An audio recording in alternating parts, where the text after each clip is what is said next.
Welcome back to another David Rams live stream. Guys, it's been a minute, hasn't it? It's actually been about a month since the last stream that we did. That was the debate, I believe.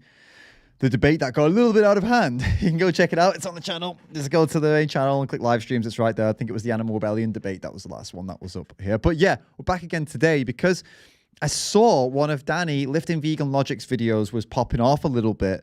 And I thought, oh, okay, this is an interesting topic. Jordan Peterson's back being a little numpty. Here's the video. Jordan Peterson attacks vegans. Extremely embarrassing. And Danny's been posting about it on Twitter and saying that apparently Jordan Peterson raged at vegans yet again. And this time he raged at vegans and used a study that actually supports the plant-based diet to rage at vegans, which is just, if it's true, that's hilarious. And I was like, you know what? I've not seen the video yet, but I want to see it now. And let's do a little stream and react to it together. So here we are. We're back in the room. If you're watching this on the replay, hello. Awesome. Thank you for watching it on the replay. If you're watching it live right now and you want to watch it on the replay, then it's going to be on the second channel, The Rams Den. If you're not subscribed to the second channel, get over there and subscribe. Trust me, you will not regret it. There's some cool stuff on there. I've just done an interview with Alex Hershaft. If you don't know who he is, I'm not going to say the word because YouTube might get funny, but he survived the Jewish, you know what that is, the worst thing that's ever happened to like humans in recent history, right? He survived that, and now he's a vegan animal rights activist. Actually, it started the animal rights movement over in the USA. So get over there and check that out anyway. This video will be hosted there. So if you're watching on the second channel right now, welcome. If you're watching live, guys, remember, if you want me to answer your comment or question, you want guaranteed answer, send a tip using the Streamlabs link that's in the pinned comment, and it's also in the description of the video. All right, that's all cleared up. So shall we find out what's going on with Jordan Peterson? So the title, as I said, it's right here. Danny Lifting Vegan Logic made this video. You can't see his name because it's all squashed out, but it's Lifting Vegan Logic. Link to the video is in the description. Jordan Peterson attacks vegans. Extremely embarrassing. The video's got 9,800 views. It's only been a day, so that's like quite a good, well, it's very good view count. Congrats, Danny. That video is popping off. 918 likes, only 38 dislikes. Which is like mostly Danny's hardcore troll following, probably disliking the video. 600 comments though. That's something, that's special. So if you're ready, guys, if you're ready to find out what the hell's going on in this video, what Jordan Peterson's done and why this is embarrassing, I want you to leave a comment in the live chat right now and say, let's say, I don't even know. B12 deficiency, guys. I'm having a moment. Just say I'm ready to go. I'm ready to go. Put that in the live chat, guys. I'm ready to go. And we will start getting together. Oh, one more thing before we jump into this. Actually, after this video, we'll see how long this takes, but I've got a bit of a bonus, actually. I've got a Ben Shapiro video that we're also going to be able to react to. One that I don't think any vegans have reacted to yet, that you may not have seen yet. So make sure you stick around because we're going to do that as well. A Ben Shapiro video. Let's see how long this takes. But yeah, you know, be patient, guys. You know, be patient because we've got a little bonus video coming up later on. It's a conservative stream right now. It's a conservative reaction fest. That's what we're doing today. All right, cool. Looks like a couple of you ready to go. Let's dive in and see what's going on. Exactly the opposite of what we have been told. Oh, wait, let's go back. That is exactly the opposite of what we have been told by the beneficial centralizing agents who task themselves with determining what we, as sovereign and responsible individuals, should put in our mouths. So the health benefits of a pure vegetarian and vegan diet are dubious at best. Ooh, okay, drama. Hey, what is going on, guys? So today we're going to be covering Jordan Peterson and his recent video going against vegan diets, plant-based diets, going against red meat skepticism, going against the food pyramid, and the notion that we should Sorry, can I just pause for a second there and just want to let you guys know, this is Danny, this is Lifting Vegan Logic. Go subscribe to his channel. And how could you not? I mean, look at those eyes, guys. I'm lost in them already. We're 36 seconds into the video. We've had 5 seconds of Danny. I can't focus right now. Look at those big brown chocolate swimming pools. I mean, they're chocolate oceans, aren't they, really? Off topic, guys. Off topic. I need to calm down. reducing our consumption of animal products for the sake of the environment. This video took a very long time to produce because there's a lot of research we have to go into to investigate what Jordan Peterson is saying. So let's get right into it. Well, I'm glad he's done it because I really could not have been asked to do it. Thank you, Danny. And I believe, Danny, if you come into, if anyone knows, I know Danny worked with a doctor as well, so that would be really good if someone also pops his name in the chat, so I can say also thanks to him because I know they worked on this together. Right, let's see. Let's get into this. Let's turn our attention to the claim that animal husbandry and the meat it produces cheaply enough for everyone to afford is unsustainable. For a moment, because we haven't yet dispensed with enough moralizing and authoritarian stupidity. Remember what happened the last time that government agencies applied their tender mercy to determining what the people they serve should consume? We were offered the much vaunted food pyramid. All right, guys, so there was a lot to unpack here. First off, Jordan starts with saying, let's turn our attention to the claim that animal husbandry and the meat it produces cheaply enough for everybody else to afford is unsustainable for a moment, because we haven't yet dispensed with enough moralizing and authoritarian stupidity. He characterizes meat as something that is produced cheaply enough for everybody to afford. Now, first off, because of how resource intensive meat is to produce, without government subsidies in place, it wouldn't be so cheap. These subsidies exist in the US, in Canada, where Jordan resides, and in other places around the world. So they also, I don't know if Danny's going to get to this, but also like he says it's affordable, but animal products are the most expensive products like globally. Unless you're looking at like McDonald's or Burger King or some absolutely, super hyper processed crap, then it's super cheap because it's nasty, dirty food. I mean, obviously, if we're looking at it from a like ethical perspective, it's all horrible. But I'm talking about in terms of, highly processed with lots of additives and a lot of shit added into it to make it cheaper. Well, that's the cheapest animal products, but most of them are actually quite expensive. So I don't know what he's even getting at there. What Jordan Peterson's getting at there. I saw someone just popped in. Emmanuel, thank you for popping this in. Dr. Matthew Nagra, I believe, is the doctor who worked on this video with Danny. So thank you to both of you for putting this out. Right, let's see Danny crunch the numbers then. And he's in the chat as well. Guys, go and subscribe to Lifting Vegan Logic. Just for those chocolate swimming pool eyes. I'm not sure if Jordan factors this into his equation when coming to the conclusion that meat is so cheaply made, but this certainly needs mentioning. Secondly, Jordan said, let's discuss the claim that animal husbandry is unsustainable, and then goes on to discuss the food pyramid, which has to do with health. Usually when I hear the word unsustainable in relation to meat production, people are talking about the environment. So I just thought it was a little weird that he said that, let's talk about the claim that animal husbandry is unsustainable, and then went on to talk about the food pyramid and health. Perhaps he'll delve into the environment later, but just felt this timing bizarre. Could be that he's talking about like sustainable for healthy living, maybe, but then that would be a weird word to use, to be fair. But he does this on purpose. This is one of his things. Like when he wants to sound intelligent, he tends to like use words that you wouldn't normally use in different contexts because like it makes him like, I don't know, edgy or something. That's like a Jordan Peterson thing. Like this is his biggest critics point this out, that he does these like word salads where he changes the definitions of words to suit whatever he wants to say.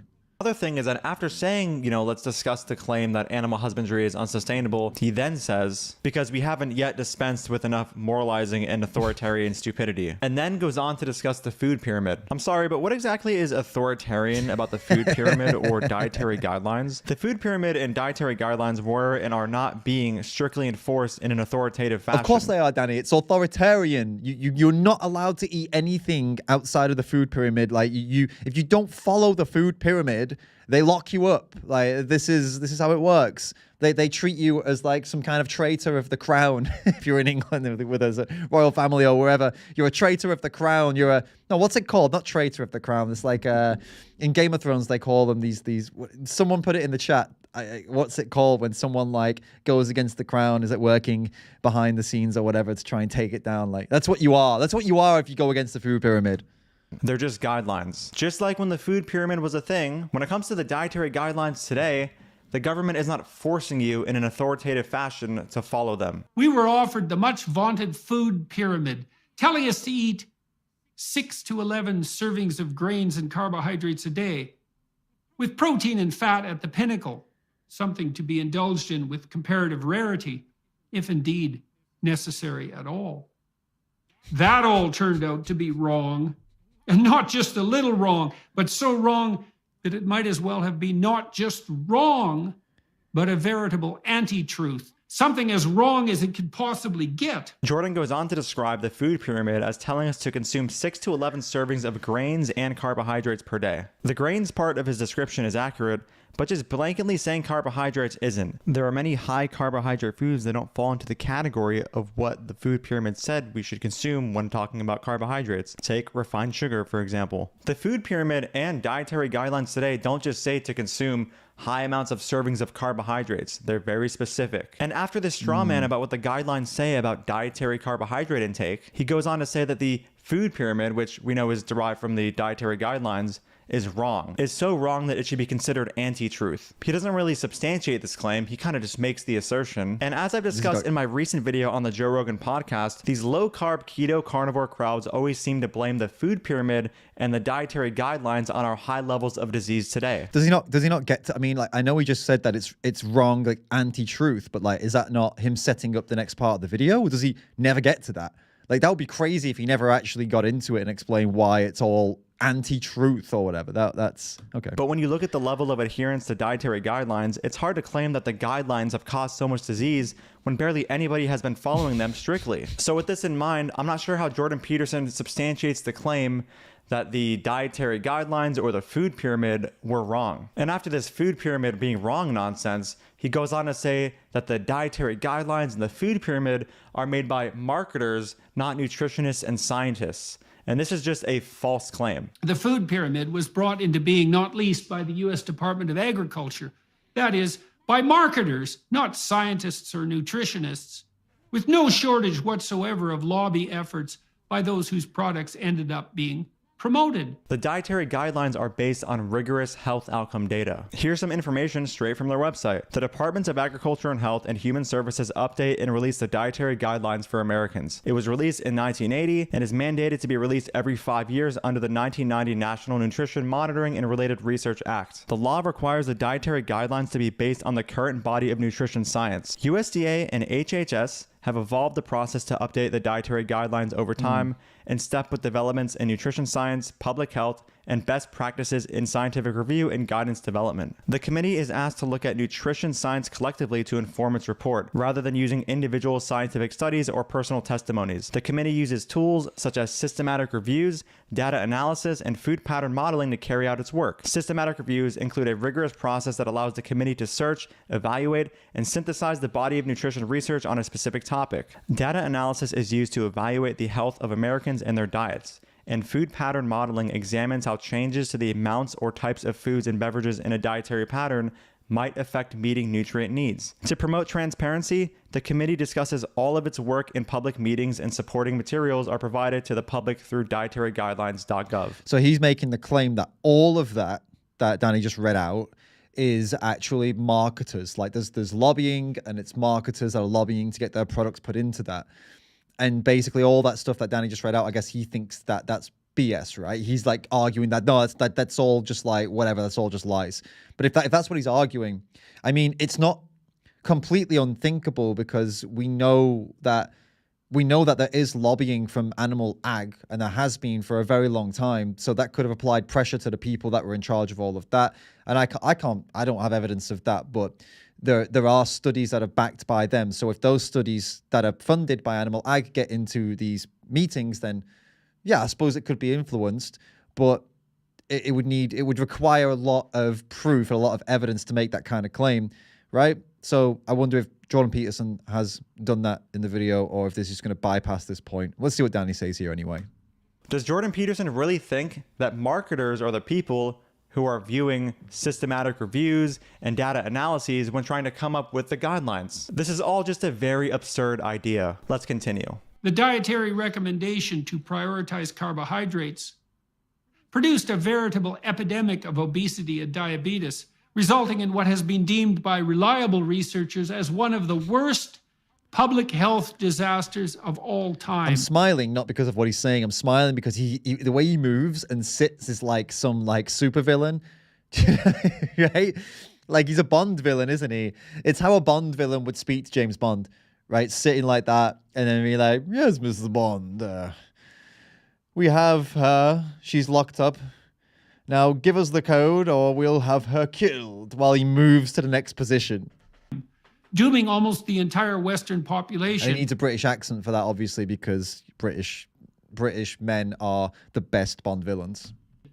To a lifetime Just how it is. of catastrophic chronic health problems. So we have, again, Jordan Peterson attributing our bad health outcomes today with the dietary guidelines. We already covered why this is absurd. Adherence to the guidelines has not been high. He then goes on to characterize the guidelines as just saying eat carbohydrates when they mention things like carbohydrates, when in reality, this is not what's going on. They don't just broadly say the word carbohydrates. Their recommendations are much more nuanced than that. And look, just right here, if we look at the 2020 to 2025 guidelines, you'll see refined grains, which is a category of high carbohydrate foods, being noted as something we ought minimize. You can find this in guidelines in the past as well. The thing is with what Jordan Tin tends to do, like with Jordan Tin tends to do, what Jordan Peterson tends to do, like, I actually don't think I've ever seen him ever break down a study. Now, that might just me being a little bit ignorant, like not watching a lot of his content, but normally what I've seen him do, like the most I've seen him do, is like sitting like this and just saying things.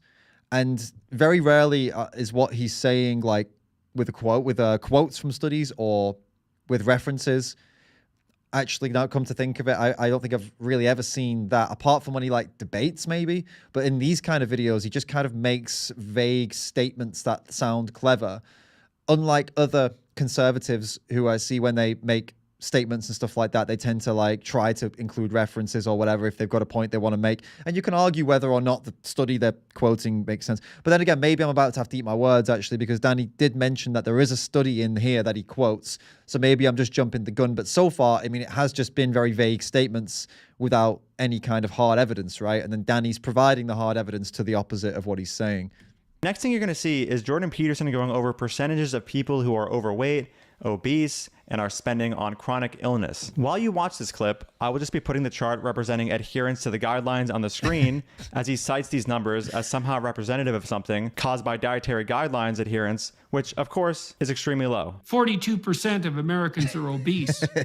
Another almost equally large percentage are overweight. At least a third are in the early or later stages of diabetes, which is an exceptionally serious disease. $1.7 trillion is spent annually on chronic illness in the US. And the rise in such illness and cost is directly associated with the beginning of the godforsaken top-down dietary guidelines that set us all on a carbohydrate-heavy dietary pathway. Do you know what's hilarious? And like, maybe Danny's gonna talk about it again, but like dietary guidelines. I mean, I don't know about you guys, but I've that study, that whatever Danny was showing there, shows that people don't follow the dietary guidelines, right? And for me growing up, I mean, we were taught them, right? But most of the things that I ate were not dependent on like, oh, the dietary guidelines that the government gave. It was like my mum. My mum said, here's what you're supposed to eat. You have this, this, and this. This is how a meal is supposed to be set up. She would tell me like, vegetables, some kind of like potatoes or something starchy, and then something else like some kind of, I don't know. We were veggie, so we'd have like sometimes like corn stuff, some processed stuff. Sometimes it would be something she'd make herself, like I don't know, some like legumes and stuff like that, like some kind of like protein-based thing. And that's kind of like, she didn't get that from the government. She probably got it from her mum, got it from her mum, got it from her mum.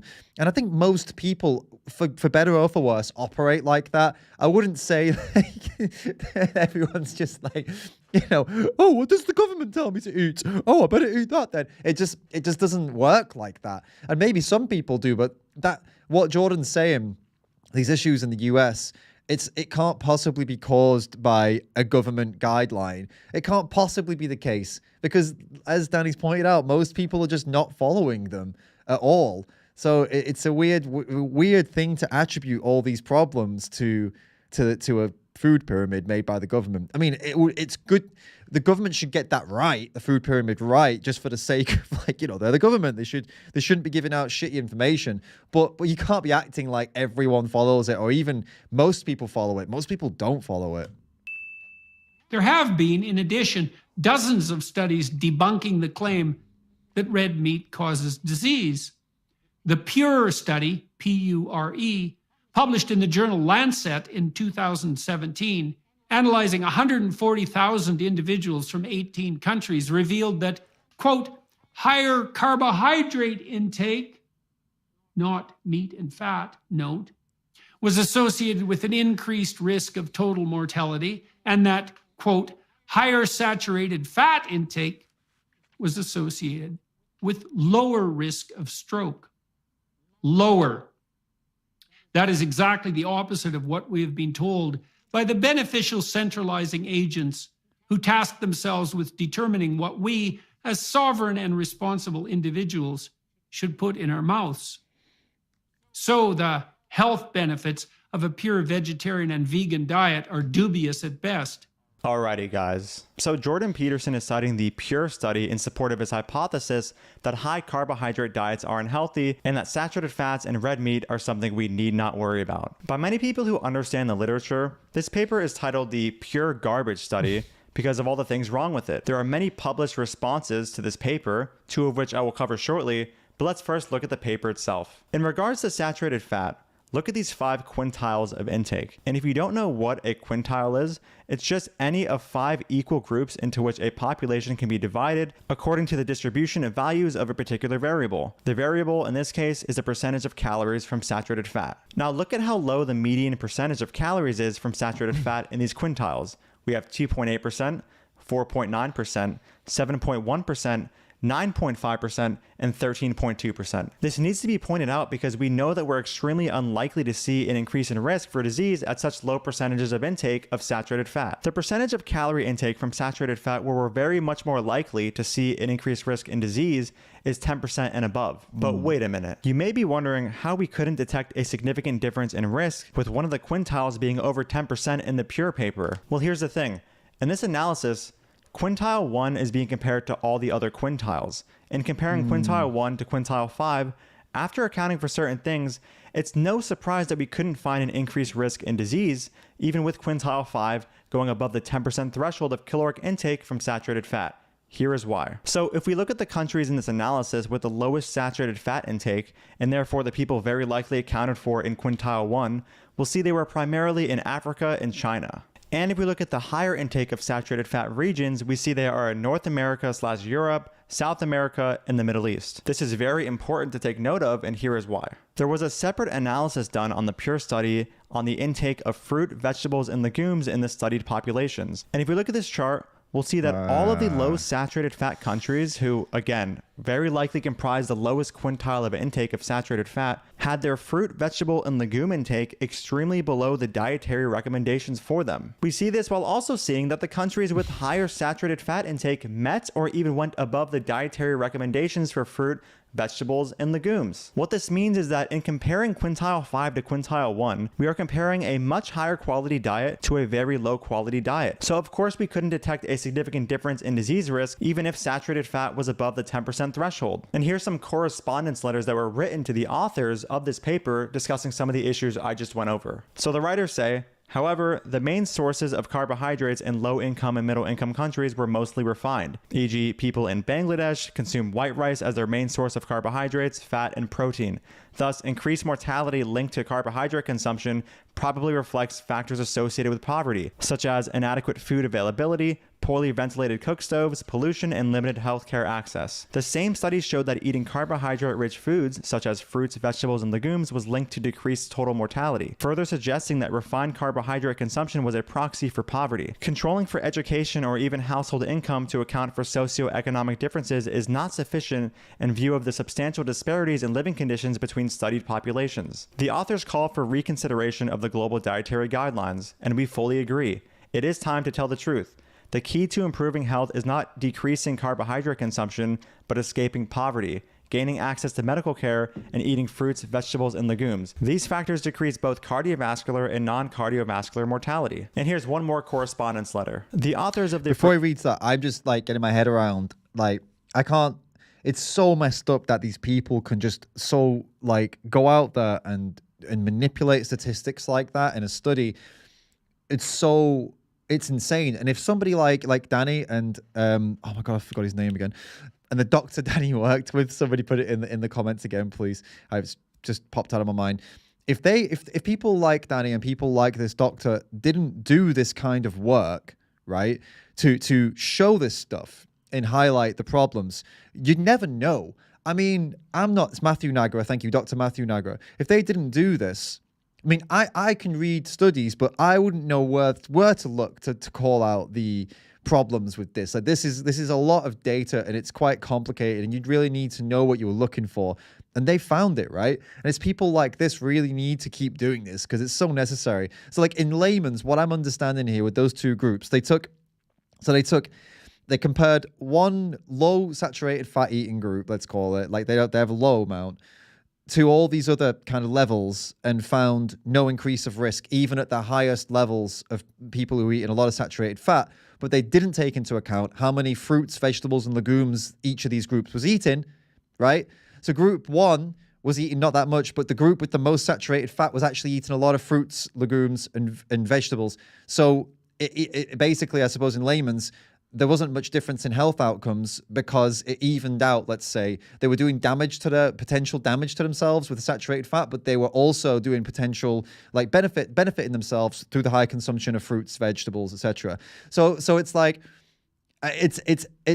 honestly, it makes me really angry. I want to swear, but I'm trying to stop swearing. All right, but it makes me really mad because it's pure misinformation, and that word's getting thrown around a lot. But this is like actually, or even disinformation, where it's actually not just telling you the wrong thing, it's trying to get you to do something based on the wrong thing. It's really, really like, it really annoys me, great that people out there like Dr. Matthew Nagra and Danny are actually getting on board and sorting this out and putting this information out there and calling out Jordan Peterson, because Jordan Peterson's not a stupid person. He could have figured this out himself. And it's also just not even just if you think he's stupid, right? Well, he's got a team behind him, and all of his team can't be stupid, right? So they look at the studies. His team will check studies and stuff. I mean, they could have found this themselves, and maybe they did find this, but they thought, you know what? Like, let's just do it anyway because it fits our agenda. Or maybe they just don't look because it fits their agenda. But as someone like him who's is so inspirational to a lot of people, he's so influential, and he considers himself a man of science and a man of reason, you'd think that he would be looking for problems in these studies before he went out promoting them. And you'd also think, if he really is a man of science, that he'd see this video, if he saw this video, or if it came across his desk that, oh, by the way, that study was flawed and you fucked up. Damn it, I tried not to swear, that you messed up, then you'd hope that he would correct it, wouldn't you? But I think he's too ideological, and it's ironic that he also criticizes ideologues, right? These ideologues this, these ideologues that, but no, he's too much of an ideologue to check his own studies that he promotes in his videos. Really sad. Prospective urban rural epidemiological study, or the PURE study, suggests that, quote, removing current restrictions on fat intake but limiting carbohydrates when high might improve health, and that global guidelines should be reconsidered in light of their findings. In guideline development, recommendations should be informed by systematic reviews of bodies of evidence to which observational studies contribute. However, findings of PURE should not be interpreted as proving causality in view of possible residual confounding and the absence of clear dose-response relationship. Authoritative recommendations for carbohydrate intake emphasize quality and source rather than amount, and suggests a wide range of acceptable intakes. This part of the correspondence letter is very related to what I was saying earlier about Jordan Peterson saying that the food pyramid was only saying consume, 6 to 11 servings of grains and carbohydrates, when really it is the quality of carbohydrates that are emphasized in these guidelines. Anyway, back to the correspondence letter. Carbohydrates that are detrimental to human health, e.g. sugars and refined grains, must be distinguished from those with beneficial effects. The PURE study provides information only on total carbohydrate, reflecting but one aspect of the guidelines. Furthermore, the increased risk of total mortality was only observed in people with exceptionally high carbohydrate intake amounts higher than those typically consumed or recommended. Observed health outcomes associated with saturated fat are compatible with current recommendations. In major cities in China, increased fat intake at the expense of carbohydrate intake is associated with increased obesity, diabetes, and cardiovascular disease. The traditional Japanese diet, which is high in total carbohydrates, is associated with long life expectancy. The PURE study supports recommendations regarding the consumption of fruits, vegetables, and legumes, but provides in itself no basis for a change in global dietary recommendations. So this is all very interesting. Jordan Peterson was citing the PURE study as evidence that we ought change the dietary guidelines and, you know, how the food pyramid was wrong. But the reality is that if you look at the findings of the PURE paper and actually adjust for types of carbohydrates people were consuming, the results actually coincide directly with the guidelines. So Jordan Peterson is citing a paper to go against the guidelines when in reality, the paper's findings support the guidelines. Now let's talk about the finding that saturated fat had an inverse association with risk of stroke. If you don't remember, Jordan Peterson made mention of this finding. Higher saturated fat intake was associated with lower risk of stroke. Lower. First off, we've already established how lacking in dietary adjustments this paper is. It seems expected that the stroke risk would go down in the higher quantiles of saturated fat intake, seeing as people in those quantiles had a much higher quality diet. And secondly, my friend Matthew Medor has an entire thread on saturated fat intake and stroke risk. If I covered the thread in this video would already be much longer than it is, and I'm pretty sure it's very long at this point. So I'll be linking his thread in the description. Long story short, having a lower risk of stroke can actually be a sign of having a higher risk of a far worse cardiovascular event. So the health benefits of a pure vegetarian and vegan diet are dubious at best. So after citing the PURE health study, which we've already established has so many problems, he goes on to say that the vegan diet and vegetarian diets are dubious at best when it comes to health. Now, this paper wasn't even on vegetarians or vegans. But either way, as we discussed earlier, the findings did support a very high consumption of fruits, legumes, and vegetables. A much better paper to look at on whether vegetarian or vegan diets are healthy would be the Adventist Health Study. Here's a clip of me going over the findings in the past. So if we look at the Adventist Health Study 2, we'll see that this study involved 73,308 health-conscious participants with the goal of evaluating an association between vegetarian dietary patterns and mortality. All of these participants were broken up into 5 dietary pattern groups, which were non-vegetarians, semi-vegetarians, pesco-vegetarians, lacto-ovo-vegetarians, and vegans. This paper also controlled for important demographic and lifestyle confounding factors like sex, race, geographic region, personal income, educational level, marital status, smoking, alcohol use, exercise, sleep, menopausal status of women, hormone therapy in postmenopausal women, dietary energy, and BMI. What they found was that vegetarian diets were associated with lower all-cause mortality, with some reductions in cause-specific mortality, and the subset of vegetarians that were vegan had a significantly reduced risk in both sexes combined for all-cause mortality, ischemic heart disease mortality, and cardiovascular disease mortality. But what of the argument that animal husbandry is killing the planet? Well, the American Environmental Protection Agency estimates that all farming produces only 11% of greenhouse gases in the US. Transportation produces 27%. Livestock accounts for 3%. And plant-based agriculture?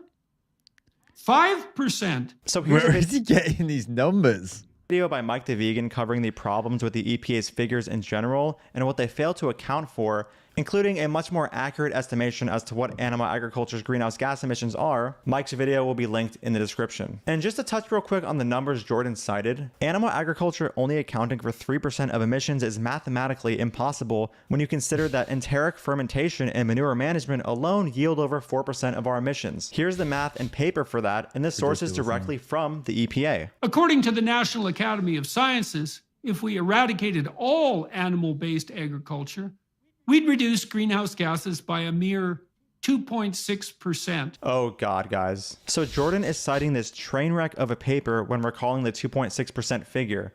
There are many problems with this paper. Here is Nutrition Made Simple covering them. The video cites this study to back that up. It's published in a respected journal. I've published several studies in that journal, so I obviously don't have a problem with it. So let's look at what the study actually did. They ran a simulation where we stop raising animals to eat, but we keep growing all of their food. We keep growing tons and tons of corn, even though all the cows and pigs and chickens are gone. In fact, the free space left by the animals, we use it to grow more crops, but at the current proportions we use right now with all the billions of animals. So a lot more corn. And because we don't have the manure anymore, we have to synthesize fertilizer industrially to grow all of those crops, creating more emissions. So the conditions they chose to simulate in the study are that we are condemned to produce fertilizer industrially, to grow tons and tons of corn we don't need, to feed billions of animals that don't exist anymore. How do these... Again, I'm getting annoyed. It's like, how did these people that run these studies get away with it? I don't get it. Like, how do their studies get published? And like, okay, I understand that they're probably very open about what they have done. Like in the studies, it will show what they've done sometimes, at least, right? But what I don't get is, like, whoever reviews these things, how are they not pointing out, like, hey, this is a misleading study. Like, yes, you've put in there what you know, the things that you did or whatever, and you've been honest about like something there. But clearly, when it's like a couple of sentences in a study that's like, you know, pages and pages and pages, and then all the media just picks out the main takeaway message they got from it. Like, it's incredibly irresponsible, isn't it? And obviously, they're being funded or swayed or whatever, influenced to do this. It's just annoying that they get to positions where they have a lot of influence, these papers. Like he said, this is a reputable place where this study was published. It's really annoying that they can get away with it. But it's good that people like, I don't know who this person is, by the way, but it's good that people like this exist, like I keep saying, because if they didn't exist, man, how bad would it be? Like, everyone would just be like, oh, okay. People would just be confused and like believing all things were like wrong, then when they're actually right, and believing things are right when they're actually wrong. And I guess that's kind of what is happening across the world because of these idiots putting out these kinds of papers and reviews and studies, and crazy. So what do we do with all those tons of corn that are left? Well, according to the conditions they chose for their simulation, we would eat it. So in their simulation, our diet would be 80% grains and mostly corn. And not a normal amount of food, a huge amount, an excess of dietary energy. Because we have all this leftover corn and no cows to eat it. And not surprisingly, they found that this diet was not nutritionally ideal, that it led to some potential deficiencies. And even in this outlandish scenario where we just keep producing tons and tons of crops we don't need, they still found it was better for the environment.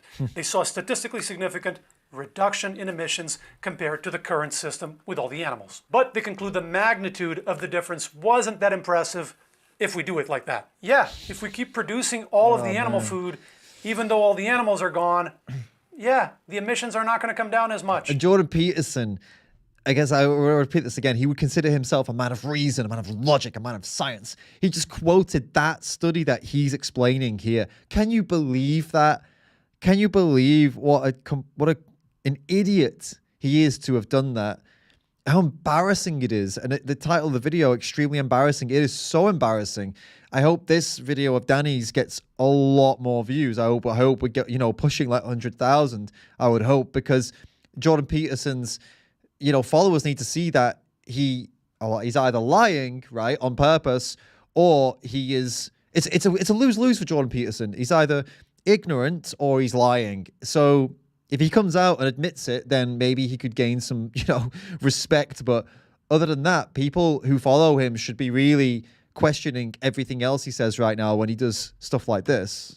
But no one is suggesting that as a solution. And here's a much stronger and better paper I've covered in the past, going over the reduction of emissions in a hypothetical vegan world rid of animal agriculture that doesn't contain such weird methodology and models. From this paper titled Reducing Food's Environmental Impacts Through Producers and Consumers, moving from current diets to a diet that excludes animal products has transformative potential in regard to the environment and water use. This move would help reduce food's land use by 3.1 billion hectares, which is a 76% reduction. This would include a 19% reduction in arable land, and our food's greenhouse gas emissions would be reduced by 6.6 billion metric tons of carbon dioxide equivalent emissions, which is a 49% reduction. Acidification can go down by 50%, eutrophication can go down by 49%, and scarcity-weighted freshwater withdrawals can go down by 19%. Alrighty guys, that's the end of the video. I know it was really long, but you know, Jordan Peterson made a lot of assertions and made even some references to bad research, so it takes time to, you know, cover what the problems are with the things he's saying when resorting to weak research. I have to thank Matthew Medor and Matthew Nagra for helping me with the research aspect of this video. They were of great assistance. I'll have their socials linked in the description. Please go follow them. Thank you guys so much for watching. Cool. If you support my work and want to get early access to it, you can click the link in the pinned comment. Yeah, go over there and check out Danny's channel, Lifting Vegan Logic. Go subscribe to him. That was a really good video from Danny. Really disappointing from Jordan Peterson. Really, really disappointing. You know, it's well, I don't know why he hates vegans so much. I mean, why does anyone? I mean, you know, it's we know why, but why put yourself up like that? Like Jordan Peterson is not a dietitian or a nutritionist, or actually he's not trained in any kind of nutrition actually. And his main thing, what he does and what he got famous for and what he continues to work in, the work he continues to do is about the culture war. It's about, you know, like the ideological battles that are going on mainly in the USA, sometimes in Canada. It's about all these other issues kind of involved within modern society, modern culture, different factions, different ways of thinking. That's what he does. He's like, he's trained in psychology. He's trained in like human behavior. So like, I don't, and basically when I see with him, every time he steps out of that area, it's terrible. Like it all goes to crap, doesn't it? Like he makes an absolute fool of himself. He gets banned off Twitter. He's making comments on people's appearance because like some like plus size model he didn't think that was attractive, so he's just like not attractive. It's like, okay, mate, why are you sharing that on Twitter?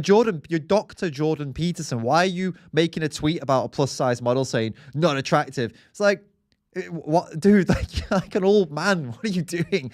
Why would you even share that? Like, what's wrong with you? And then now he's doing this stuff, trying to make out like there's some conspiracy or something to, you know, to make the food pyramid's a conspiracy. He's trying to make it out. And it's like, okay, well, that's a fair, it's a fair claim. Like if you want to make, okay, well, it's not a fair claim. If you want to make a claim that's happening, you need to have the backup, right?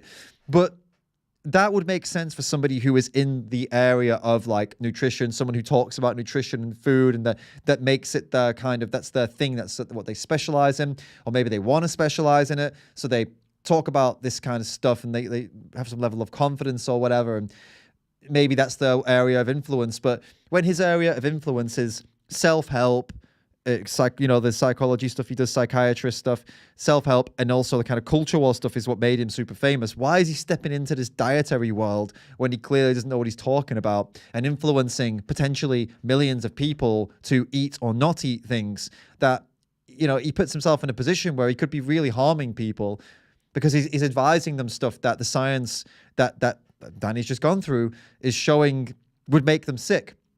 Like if they have a low quality diet and a high amounts of saturated fat, there's evidence that could make them sick. It puts them more risk of being sick. And he's out there saying, "Oh no, more dietary saturated fat will decrease your risk of stroke and you'll be healthier." It's like, dude. Anyway, very disappointing from him, to be totally honest. And great work from the guys behind that video. Did a great job of debunking that. And I bet it took a bit of time too. 22 minutes for a video is not too bad at all, actually. I think it was pretty concise. Well done, guys. So I promised you a little bit of Ben Shapiro, didn't I? How's everyone doing in the chat?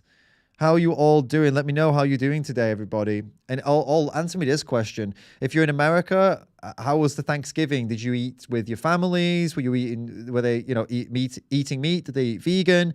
Are you looking forward to Christmas? Are you going to have to eat with meat eaters at Christmas? What's your deal with Christmas? Are you going to get them all to go vegan and eat vegan? Let me know. Let me know what you've been up to in the chat. And I'll load up the next video about Mr. Ben Shapiro. Because he's been, he's made a video and I heard that he mentioned something in it about feeling guilty or something. So, because it was like a Thanksgiving video, that's why I was asking you guys about Thanksgiving. Where is my video that I want to react to? Date added. Hey, what's going on in the chat, guys? What's going on? Are you guys talking about? Hey, I asked you a question, guys. Come on now. Why is no one answering my bloody question about the... Stop debating. Stop debating trolls, guys. We did vegan sides for Thanksgiving. Couldn't get my family to give up the bird sacrifice yet. That's a shame, Tim, but it is what, you know, what are you supposed to do, you know? It's annoying, isn't it? You have to have the 40-year-old vegan on a video soon. Yeah, I'm actually hoping to get him on for a podcast at some point. I'm discussing... Annie's in contact with him at the minute. We might be setting that up pretty soon. Okay. So, okay, let's take a look at this Ben Shapiro video then, guys. And stop feeding that troll. You're wasting your time, guys. All right, here's the video. The video is Ben Shapiro reacts to Thanksgiving memes. It's only 2.5 minutes long, but I've not seen it. I've heard there's something in it that's worth checking out. So let's take a look. It's got 179,000 views. It's a lot of views. 8,300 likes, 142 dislikes. So people seem to like this. Let's have a look. React to videos now. Why does it keep skipping the intro? I'm going to react to videos now. All right. What you doing, Bob? Jesus. What is wrong with people? That's some dark. You don't know him. You It don't is know dark. him. That's incredibly dark. Ugh. That's kind of terrible. I don't know what the processing power of a turkey is. I mean, to be fair, like, that's horrendous. I mean, even if the turkey didn't understand what was going on, that is absolutely horrendous. But, and it doesn't make it, like, so, like, if a child wouldn't understand that if there was a child being cooked, okay? But it doesn't make it okay. I'm using the child reference because some people might think, oh, the turkey doesn't understand, so it's okay. I mean, yeah, the turkey doesn't understand, so the turkey's not terrified. That's okay. But the overall situation is absolutely, it's disgusting. It's insane. It's serial killer level stuff. It's Dharma level stuff. If you watch that, and if you're doing that with the live turkey and the turkey in the, you have to be like some next level sicko, don't you? Let's be honest, right? You have to have something screw loose. There's something wrong with you. You should maybe go and see someone before you hurt someone else, right? Before you really before you lose your mind, because there's something wrong. There's something very wrong with you if you're doing that, and it's sick, yeah. And it might be anthropomorphizing the turkey. It's not. It's just sick. To say that maybe the turkey is disturbed, but yeah, man. That turkey looks confused at the very least, and then it sets in that the angel of death comes for us all. Yeah, I don't think that's... Yeah, I think it is oh God, I can't say that word. It is putting human emotions on the turkey. If you say, like, oh, the turkey seems like they know that, I don't believe the turkey knows what's going on. And that's a good thing, because it would make that situation a lot worse. But yeah, that's horrendous. What is this? What's going on? What is wrong with people?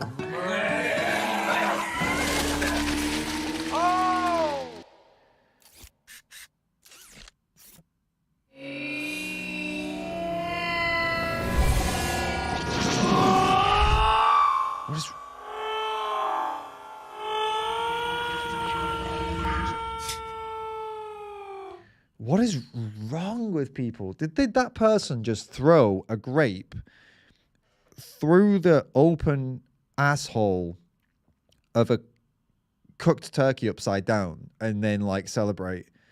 I mean, when I say it like that, you gotta, even if you're not vegan, you've got to understand that's messed up, right?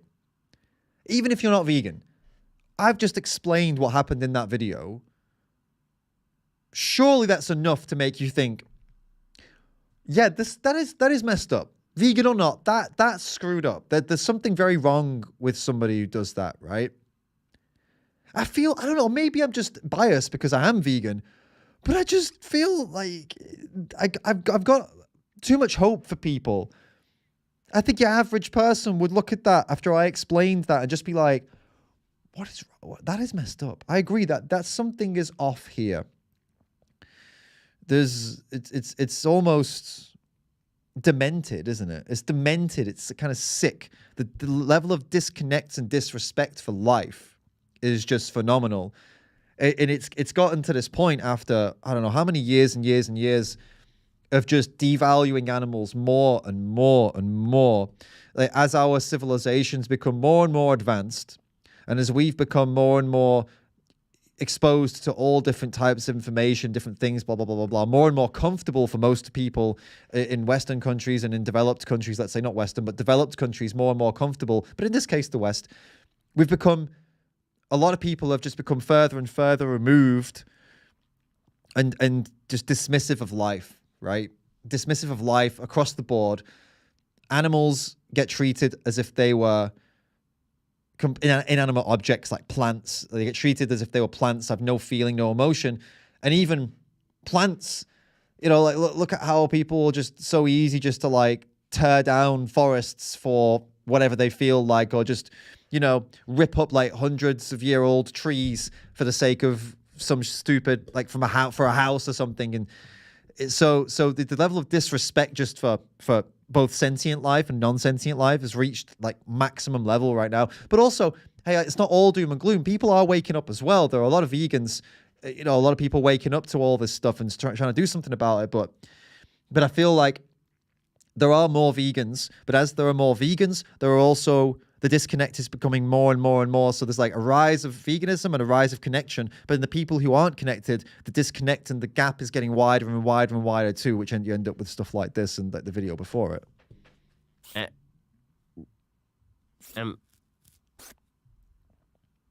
I've got nothing. I don't know what. So you threw a grape into a turkey and people are confused. I mean, I'd be confused also if you throw a grape into a turkey. It's a weird thing to do. Yeah. And with his parents, maybe they should kill him. What? Kill him? The editor of this video is gets a little bit too much free reign, in my opinion, and they need to rein it in. They need to like pull it back a little bit. Okay, that's funny. That's a little funny.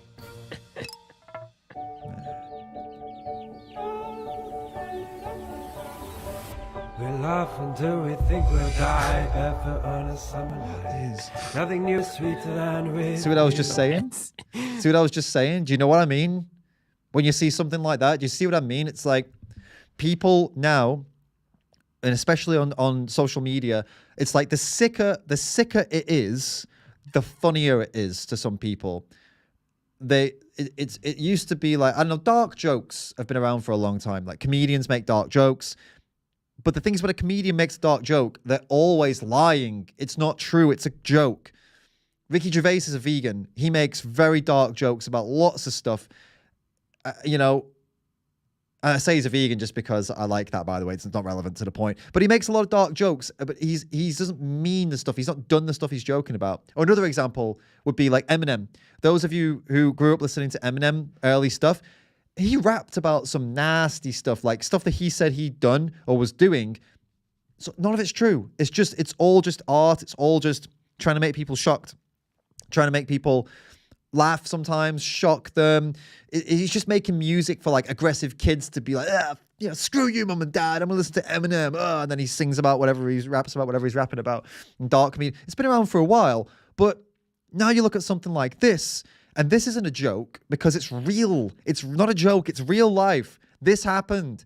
This is somebody who's done that, I assume, has actually done this, or maybe they've compiled, could be that they compiled some B-roll footage or whatever. But the thing is, even if they compiled B-roll footage and made this and it's not really happened, that they didn't really do it, it's still footage of real animals that definitely were raised to be killed. So it's like, it's reality.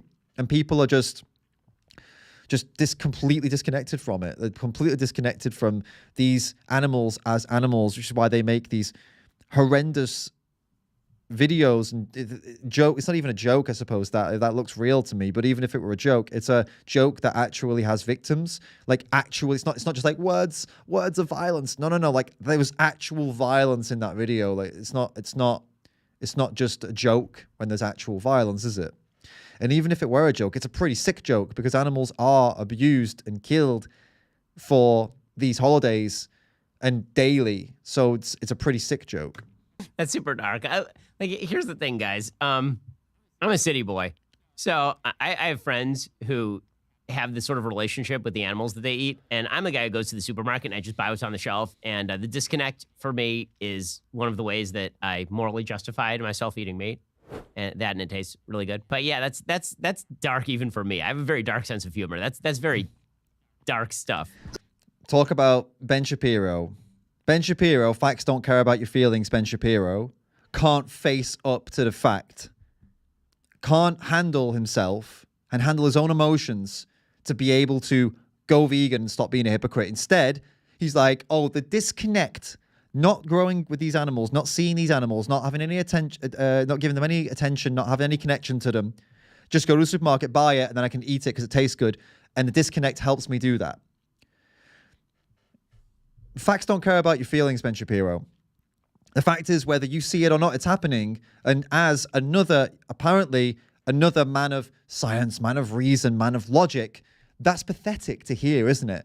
It happens out of sight, so I don't need to worry about it, and I can just reap the benefits, and I can keep on enjoying what I want to enjoy because the abuse happens over there where I don't need to see it. Bro, what is that?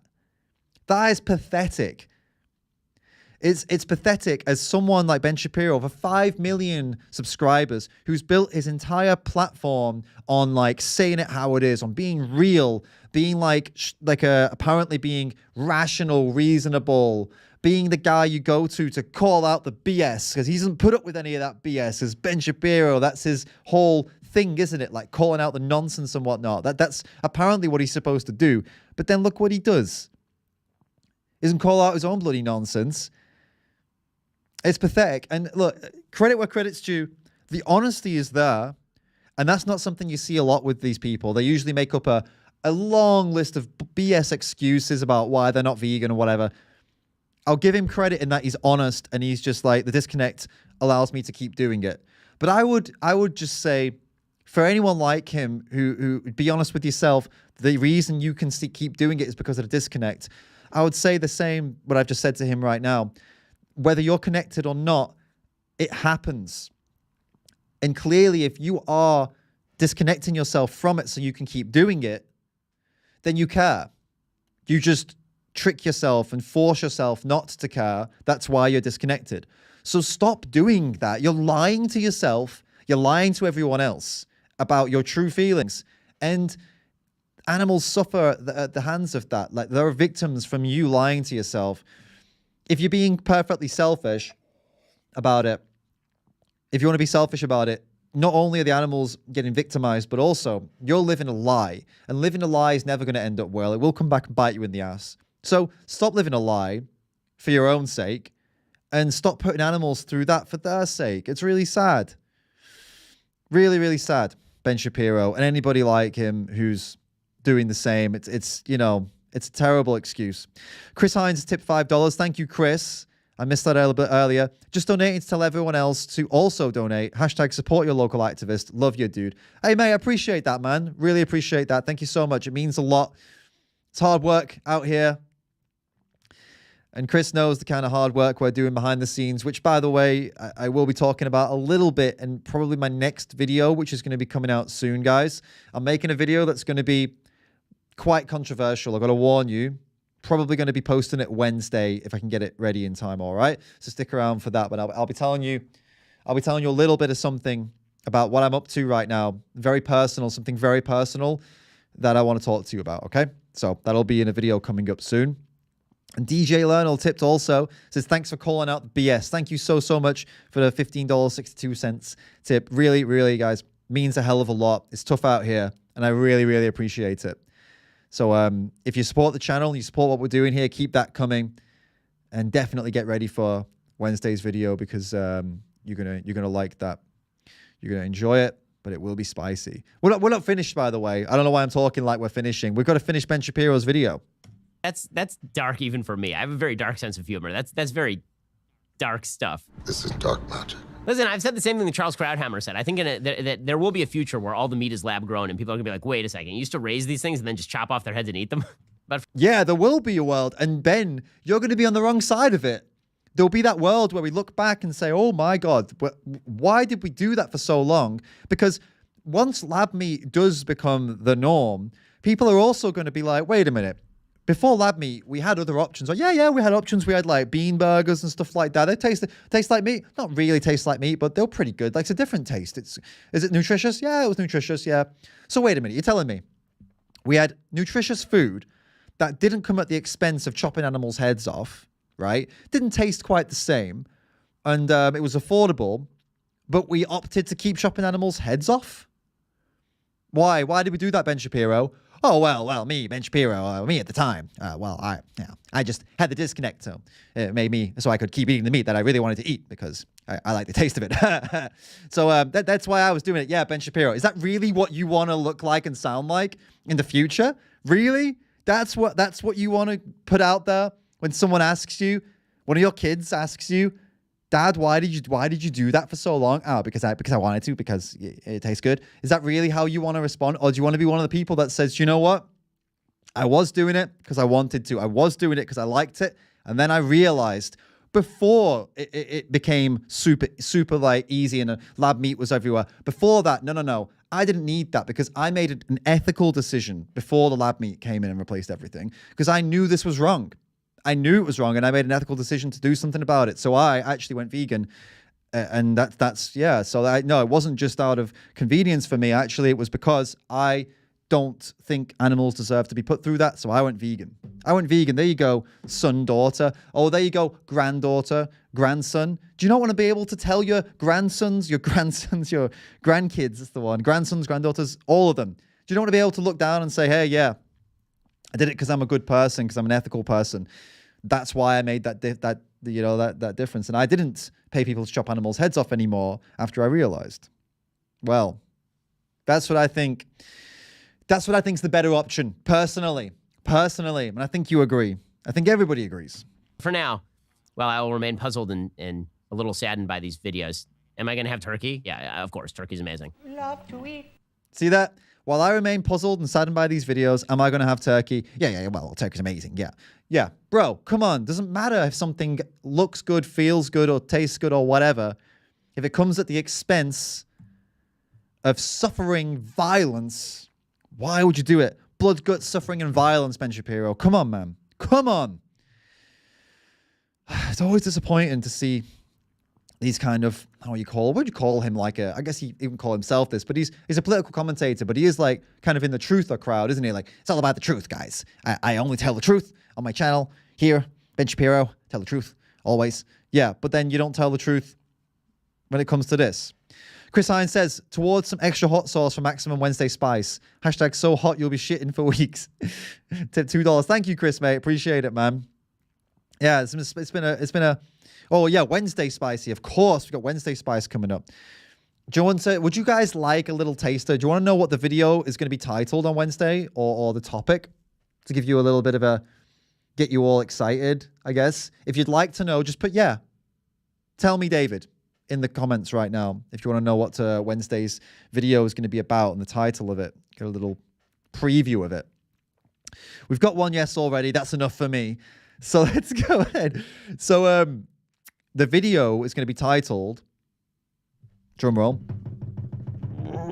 The Worst Type of Vegan. It's not a skit. It's not a skit. It's a very serious video. All right. And I'm not joking, by the way. I know sometimes I do this sarcastic thing, like the Elwood's dog meat, blah, blah, blah. I'm not joking. This is very real. The worst type of vegan. And I'm going to be very serious. And I'm actually going to explain some of the contenders for the worst type of vegan with examples. And I'm going to tell you who the worst one is. The worst type is. And I've got real life examples from my comment section that I'm going to show you. And it's going to be a little bit spicy. And I feel like it's a conversation that needs to happen because some things have been going on with me recently. And I really need to show you what's going on. And also, near the end of this video that's coming on Wednesday, I am going to give you, I've got a very personal message that I really want to tell you about. And it's something it's going to come from my heart, I suppose. It's going to be very honest. And not at all like anything you've really seen on the channel before. And I'm not doing it now, obviously, because I want it to be in that video. I've kind of prepared and I've got my headspace and I know what I want to say. So that's coming Wednesday. And it's got a lot of things in it that potentially could go one way or the other. We'll just have to see, all right? This video is specifically for vegans, and I'll make that clear in the beginning. It's not for non-vegans to watch. So this is non-vegans are going to be bored by this video, to be honest. But vegans, I feel vegans need to see it. Got a question here. Tim Schultz is asking, are the worst vegans worse than non-vegans? Well, actually, I'm covering that in the video, and you'll get your answer there on Wednesday. But it's a good question, and I will answer it in that video that I'm making. So yeah, cool. How do I take it there? It's a new thing I'm using. I don't know how to get it down again. Right. This was fun, guys.